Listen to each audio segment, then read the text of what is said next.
Descorriendo el velo. La gloria del Evangelio en los pactos.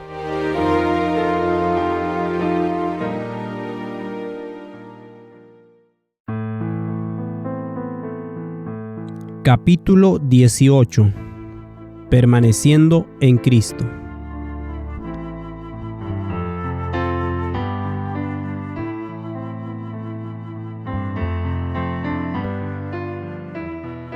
Las promesas de Dios son infalibles. La palabra de Dios es poderosa y creativa para establecer aquello que ella conlleva. Así como la tierra necesita de la lluvia para que el mundo vegetal lleve su fruto, así el ser humano necesita de la palabra de Dios para tener vida y llevar el fruto del Espíritu. La palabra de Dios es creativa. Dios mandó y existió, y llama a las cosas que no son como si fuesen. Así, todos los que son de Cristo vienen, por virtud de la palabra poderosa de Dios, a ser coherederos y copartícipes de las promesas de Dios. ¿Y cómo vienen a ser de Cristo? Oyendo y atesorando la palabra de Dios, Cristo. El pacto de Dios se manifiesta para con la humanidad en el arrepentimiento de los pecados y el don del Espíritu Santo. Dios nos ha perdonado y ofrecido su perdón desde la fundación misma del mundo. Estaba en el corazón de Dios perdonarnos en caso de que pecáramos. El arrepentimiento tiene en sí varias razones de ser. Una es que nosotros necesitamos tomar conciencia de nuestro erróneo proceder y manifestarlo reconociendo el pecado. Dios hace eso a través de su espejo designado. Esto no es simplemente porque se rompió la ley de Dios. Es nuestro errar y pecar y lastimamos a Dios y a su Hijo. Le causamos dolor. Entonces, y aunque más no sea por esa sola razón, hemos de pedir perdón para reparar la relación y recibir sanación. Sin embargo, aún esta habilidad de reconocer nuestra propia naturaleza y querer cambiar proviene de Cristo. Dice Hechos 5:31. A este Dios ha exaltado con su diestra por príncipe y salvador, para dar a Israel arrepentimiento y perdón de pecados. Es Cristo Jesús el que nos da el arrepentimiento, y es en el nombre del Hijo unigénito de Dios que ha de predicarse y recibirse el arrepentimiento y el perdón de pecados. Notemos este punto que es importante. El arrepentimiento genuino no viene en forma natural al ser humano. En la condición del hombre natural, de lo único que se arrepiente es de las consecuencias de sus acciones. Pero no hay verdadero y genuino arrepentimiento. Es Cristo Jesús la fuente del único verdadero arrepentimiento, el cual es para vida.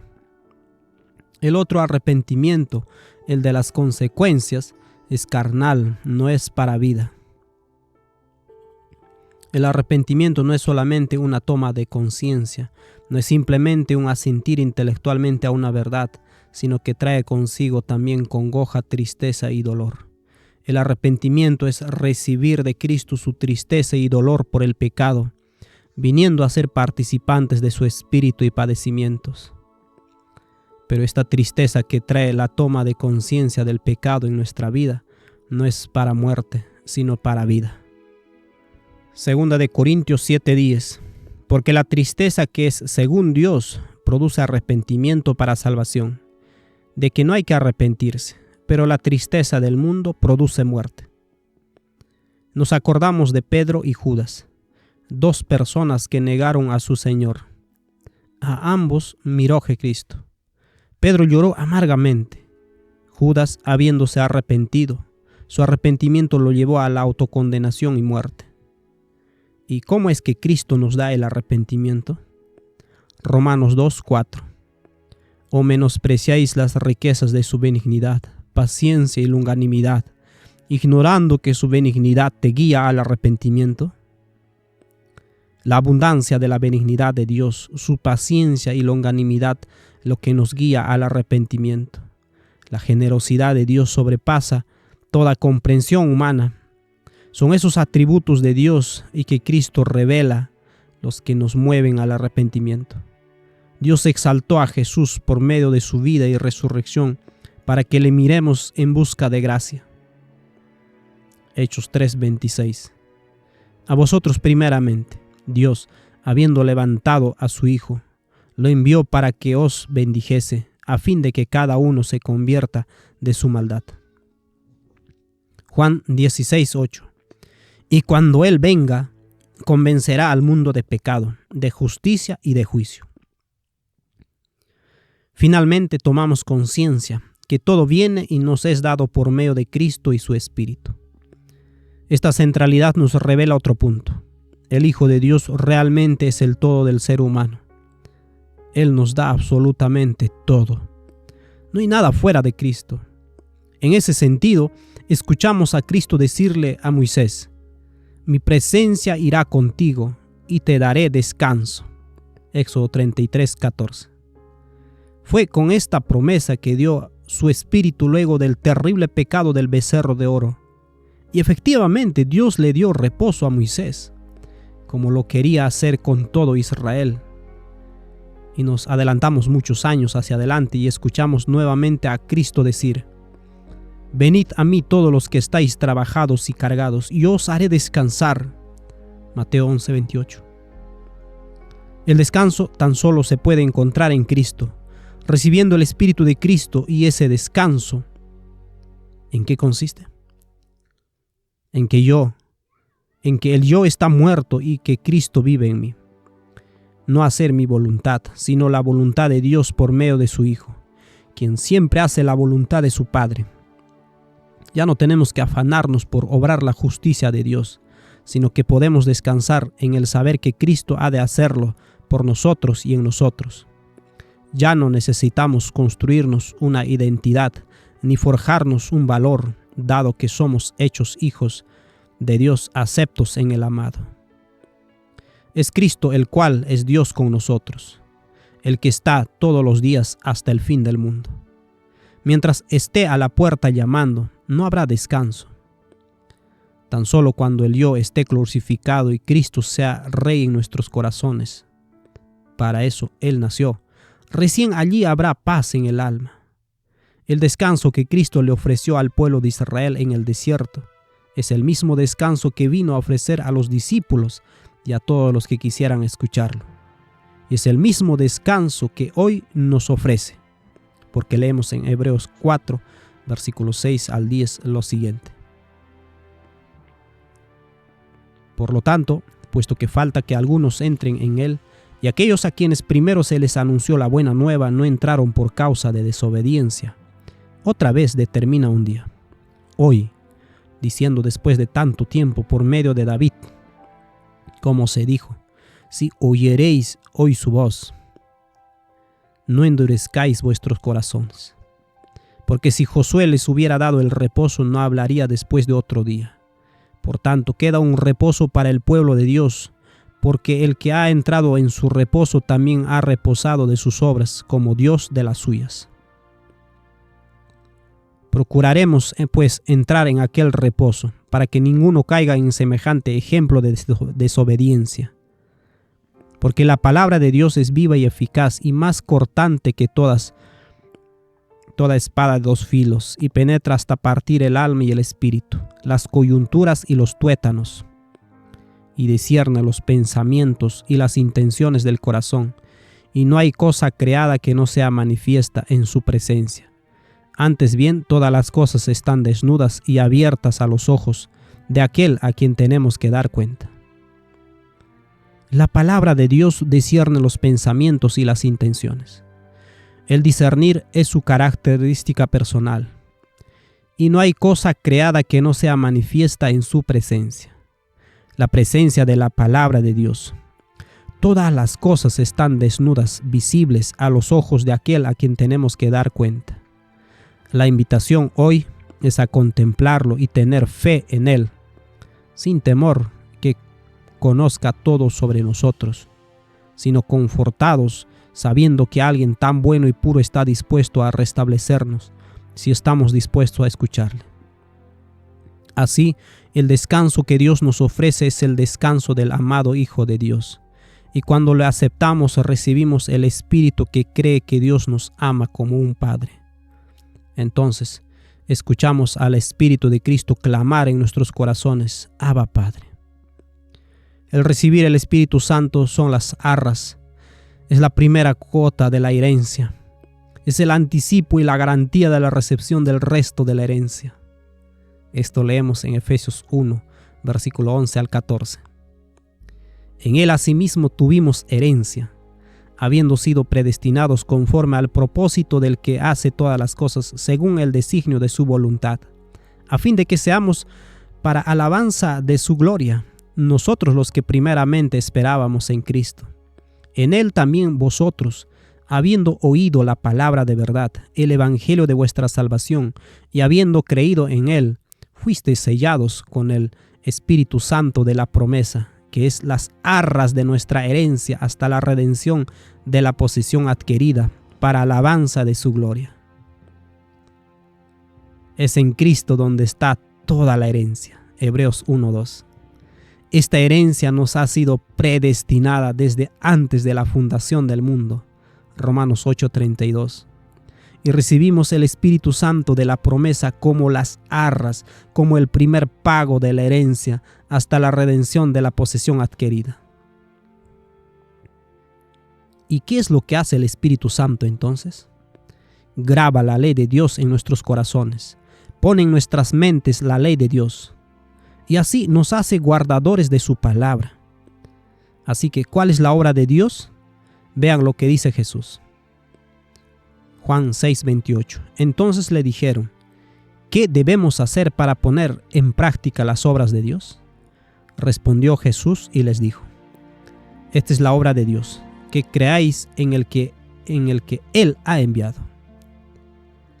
La obra de Dios es que creamos las palabras de Cristo. Noten que es obra de Dios, no del hombre. Ni siquiera la fe para creer en quien Dios ha enviado es propia, sino que es don de Dios. Así como Dios creó el mundo por su palabra, así también recreará al ser humano por medio de su palabra. En lo que se refiere a la obra de salvación, absolutamente todo es de Dios. Observemos algunos textos. Filipenses 2:13. Porque Dios es el que en vosotros produce así el querer como el hacer por su buena voluntad. Efesios 2:10. Porque somos hechura suya, creados en Cristo Jesús para buenas obras, las cuales Dios preparó de antemano para que anduviésemos en ellas. Hebreos 13:21. Os haga aptos en toda obra buena, para que hagáis su voluntad, haciendo Él en vosotros lo que es agradable delante de Él por Jesucristo, al cual sea la gloria por los siglos de los siglos. Amén. Salmo 138:8. Jehová cumplirá su propósito en mí. Tu misericordia, oh Jehová, es para siempre. No desampares la obra de tus manos. Filipenses 1:6. Estando persuadido de esto, que el que comenzó en vosotros la buena obra, la perfeccionará hasta el día de Jesucristo.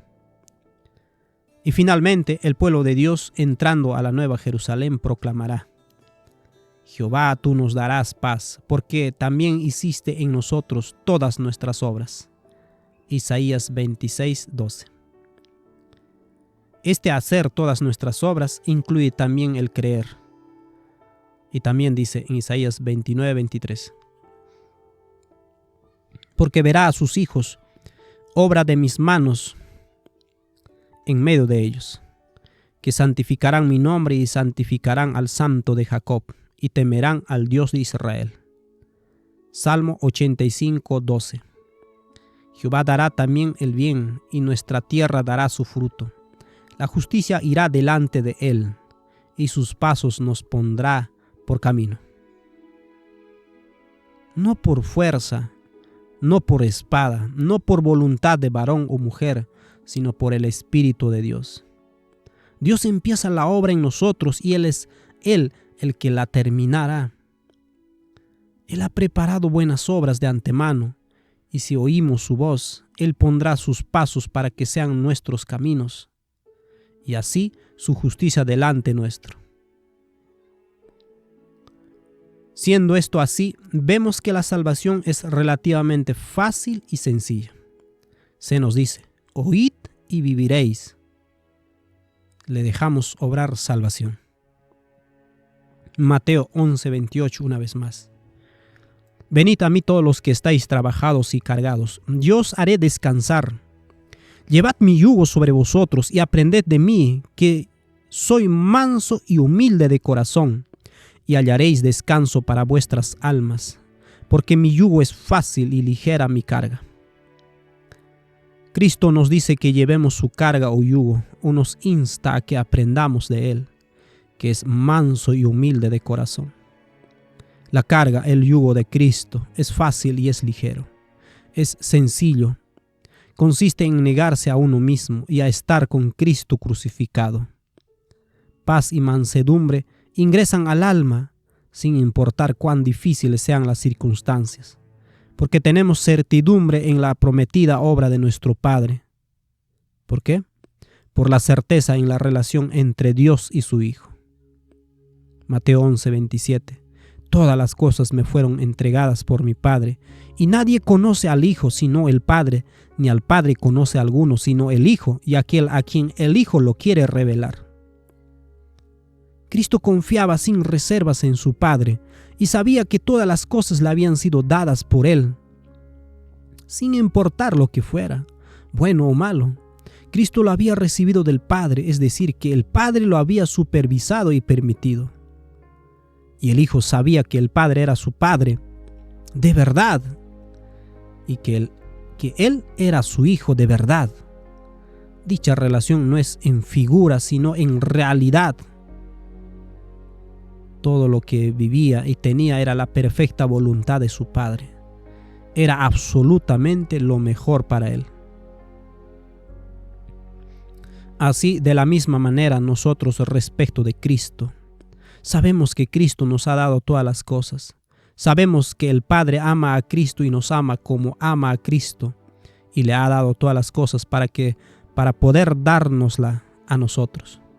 Y sabemos que la negación del yo, el tomar la cruz, el yugo de Cristo, es ligero y liviano, porque sabemos que el Padre y el Hijo nos aman, y porque miramos a Cristo y lo vemos también en su cruz.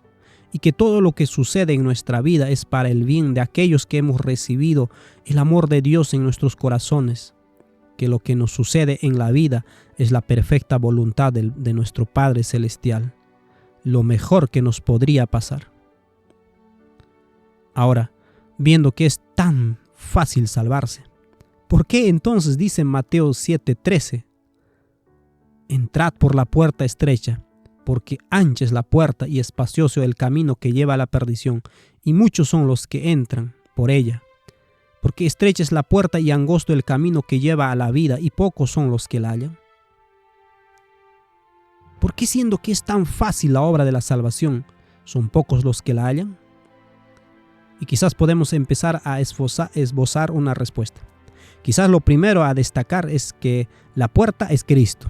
La puerta es Cristo y Cristo crucificado, lo que se constituye para muchos en oprobio o en locura, como lo diría 1 Corintios capítulo 1 versículo 23. La vida de Cristo llena de amor ágape, vacía del amor propio, llena de amor de Dios, es lo que el corazón carnal, natural, humano directamente no quiere vivir. Por esa puerta el corazón impío se niega a entrar. Este es el testimonio de las Escrituras respecto de nuestros corazones carnales. Jeremías 17:9. Engañoso es el corazón más que todas las cosas y perverso. ¿Quién lo conocerá? ¿Qué es lo más engañoso que existe en el mundo? El corazón. ¿Qué corazón? El corazón propio. Sin embargo, la humanidad se niega a reconocer el diagnóstico de su condición. Se engaña a sí misma al respecto. Se niega a reconocer que Dios es el único que la puede salvar, creyendo en su lugar que tiene alguna parte en dicha salvación. Al hombre le ofende escuchar la verdad.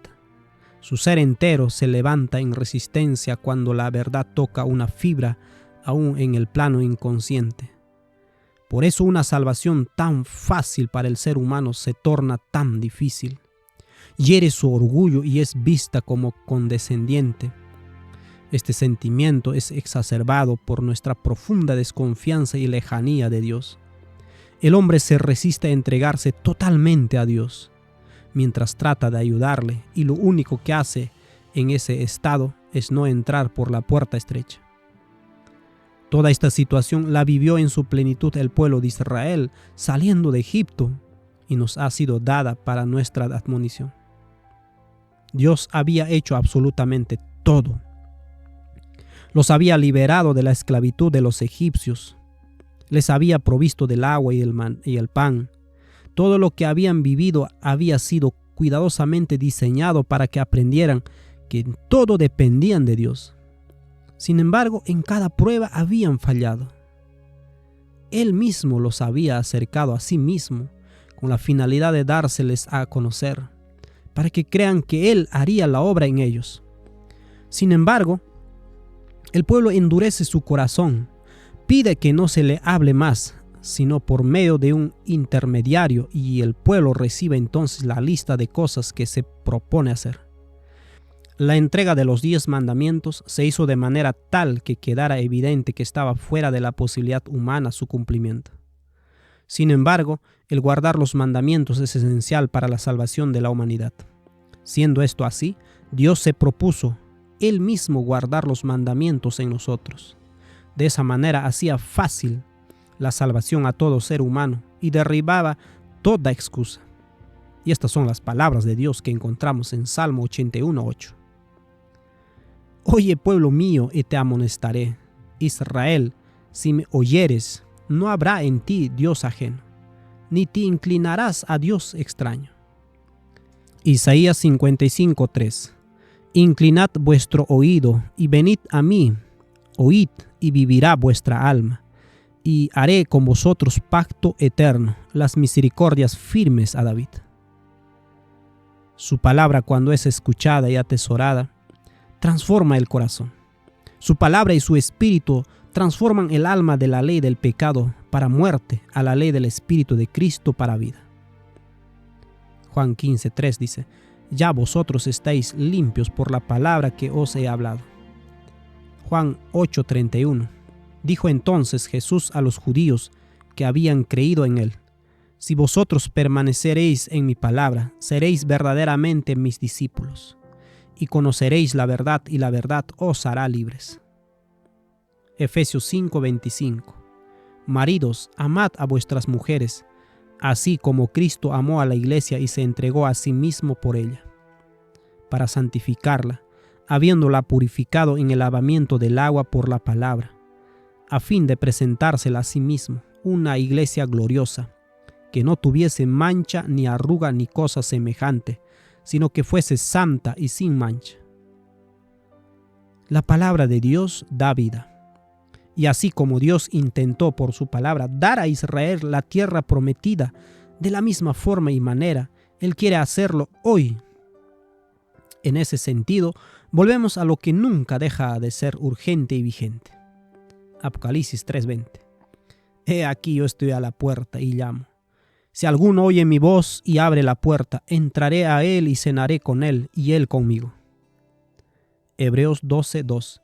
Puesto los ojos en Jesús, el autor y consumador de la fe, el cual por el gozo puesto delante de él sufrió la cruz, menospreciando el oprobio, y se sentó a la diestra del trono de Dios.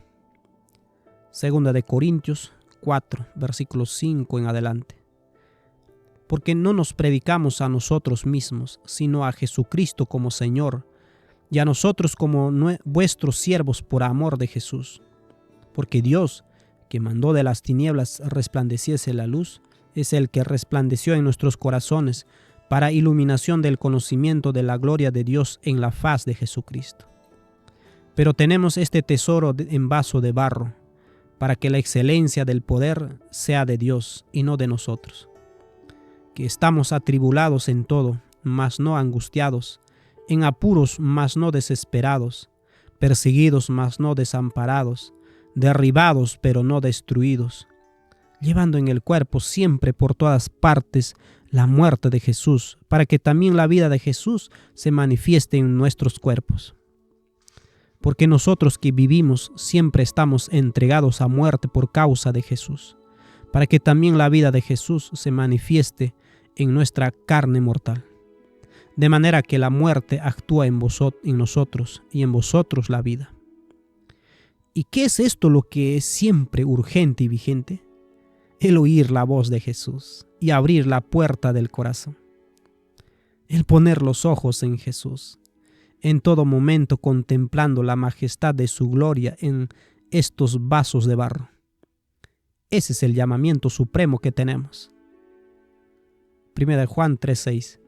Todo aquel que permanece en él no peca. Todo aquel que peca no le ha visto ni le ha conocido. El permanecer en Cristo es mirarlo y conocerle, y Él nos libra del pecado. Cuando miramos a Jesús, vemos cómo permanecía en su Padre. El modelo a seguir es Cristo. Así como Cristo permanecía en su Padre, así nosotros hemos de permanecer en Cristo. ¿Y cómo Jesús está en su Padre? Leemos Juan capítulo 14, versículo 10. ¿No crees que yo soy en el Padre y el Padre en mí? Las palabras que yo os hablo no las hablo por mi propia cuenta, sino que el Padre que mora en mí, Él hace las obras. ¿Cómo Jesús estaba y permanecía en el Padre? Al permitir que el Padre morara en Él, al dejar que las palabras no sean las propias, sino dejar que el Padre morara en Él e hiciera las obras. ¿Y cómo moraba el Padre en Él? Lo leemos explicado en otro versículo, Hechos 10, versículo 38. Como Dios ungió con el Espíritu Santo y con poder a Jesús de Nazaret, y como éste anduvo haciendo bienes y sanando a todos los oprimidos por el diablo, porque Dios estaba con él. Isaías 61:1. El Espíritu de Jehová el Señor está sobre mí, porque me ungió Jehová, me ha enviado a predicar buenas nuevas a los abatidos, a vendar a los quebrantados de corazón, a publicar libertad a los cautivos y a los presos, apertura de la cárcel. Dios el Padre había ungido con su Espíritu a Cristo. Así es como el Padre moraba en Cristo. Estaban en constante comunión entre sí y Jesús se sujetaba voluntariamente a la voluntad de su Padre. Jesús les explica a los discípulos el modelo de vida a seguir. Así como Cristo había hecho con su Padre, así también debían hacer los discípulos con Cristo. Dice en Juan 14:20. En aquel día vosotros conoceréis que yo estoy en mi Padre y vosotros en mí, y yo en vosotros. Así tenemos el modelo divino presentado. El Padre como la fuente, Cristo el medio o el canal. ¿Cómo Jesús entonces estaría con sus discípulos? 1 Juan 3:24. Y en esto sabemos que Él permanece en nosotros, por el Espíritu que nos ha dado. Él permanece en nosotros por el Espíritu que nos ha dado. Juan 15:1 dice, yo soy la vid verdadera y mi Padre es el labrador. Versículo 5. Yo soy la vid, vosotros los pámpanos. Cristo es la vid verdadera. El Padre es el labrador. El Padre plantó la vid a Cristo en la humanidad. Mientras que los fariseos la consideraban como una raíz seca en el desierto, para todo aquel que creyera en él era una fructífera conexión a la fuente de la vida. Solamente a través de la vid, los pámpanos, es decir, los discípulos, pueden recibir vida espiritual y llevar fruto espiritual. La vida de la vid viene a ser la vida de los pámpanos. Juan 15, versículo 2 al 7 leemos. Todo pámpano que en mí no lleva fruto, lo quitará, y todo aquel que lleva fruto lo limpiará para que lleve más fruto. Ya vosotros estáis limpios por la palabra que os he hablado. Permaneced en mí y yo en vosotros. Como el pámpano no puede llevar fruto por sí mismo, si no permanece en la vid, así tampoco vosotros, si no permanecéis en mí. Yo soy la vid, vosotros los pámpanos. El que permanece en mí y yo en él, éste lleva mucho fruto. Porque separados de mí nada podéis hacer. El que en mí no permanece será echado fuera como pámpano, y se secará, y los recogen y los echan en el fuego y arden. Si permanecéis en mí y mis palabras permanecen en vosotros, pedid todo lo que queréis y os será hecho. Todo el énfasis de la parábola, ampliatoria de lo dicho en Juan 14, está en los discípulos permaneciendo en Cristo por medio de la recepción del Espíritu y la palabra de Cristo, y permitiendo de esa manera que Dios obre en ellos. ¿Cómo podemos asegurarnos esta vida espiritual y no caer en la vida de pecado que nos es tan natural en nuestro mundo caído? Salmos 5, versículo 3. Oh Jehová, de mañana oirás mi voz, de mañana me presentaré delante de ti y esperaré. Isaías 50, versículo 4. Jehová el Señor me dio lengua de sabios para saber hablar palabras al cansado. Despertará mañana tras mañana, despertará mi oído para que oiga como los sabios. Jehová el Señor me abrió el oído, y yo no fui rebelde, ni me volví atrás. Proverbios 8:13. Yo amo a los que me aman, y me hallan los que temprano me buscan. Juan 6:48. Yo soy el pan de vida. Vuestros padres comieron el maná en el desierto y murieron. Este es el pan que descendió del cielo para que el que de él come no muera. Yo soy el pan vivo que descendió del cielo. Si alguno comiere de este pan, vivirá para siempre. Y el pan que yo daré es mi carne, la cual yo daré por la vida del mundo. El Espíritu es el que da vida. La carne para nada aprovecha. Las palabras que os he hablado son espíritu y son vida. Isaías 30:21. Entonces tus oídos oirán a tus espaldas palabra que diga: este es el camino, andad por él, y no echéis a la mano derecha, ni tampoco torcéis a la mano izquierda. Permanecemos en Cristo cuando estamos conscientes en todo momento de su presencia. Permanecemos en Cristo cuando está ante nosotros crucificado y nosotros tomando la cruz, el yugo. Nos negamos a nosotros mismos, le contemplamos, oímos su voz y no le rechazamos. Permanecemos en Cristo cuando oyendo su voz nos encontramos temprano en la mañana.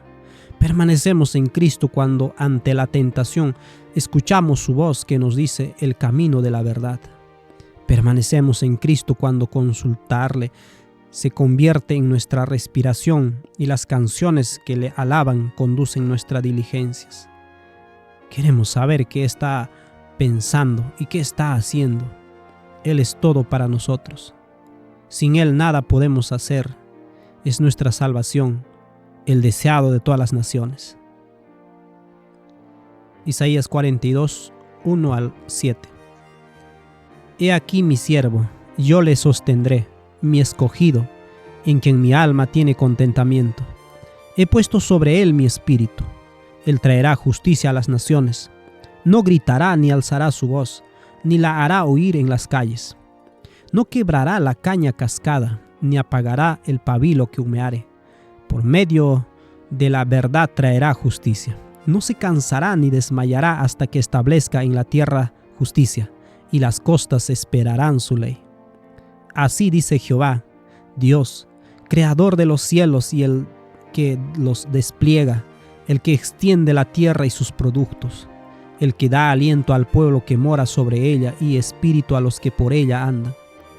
Yo Jehová te he llamado en justicia, y te sostendré por la mano, te guardaré y te pondré por pacto al pueblo, por luz de las naciones, para que abras los ojos de los ciegos, para que saques de la cárcel a los presos, y de casas de prisión a los que moran en tinieblas. Cristo es la simiente a quien las promesas fueron hechas. Al mismo tiempo, Él es la promesa de Dios para este mundo. Mientras que a Cristo es hecho el pacto, Él mismo es dado y puesto por pacto al pueblo. Él ha recibido el pacto de su Padre para dárnoslo. Él mismo es vida a las familias de la tierra. Así, la humanidad y la divinidad de Cristo se dan para rescatarnos de la condenación del pecado. Cristo es así el todo del hombre, escudo y galardón.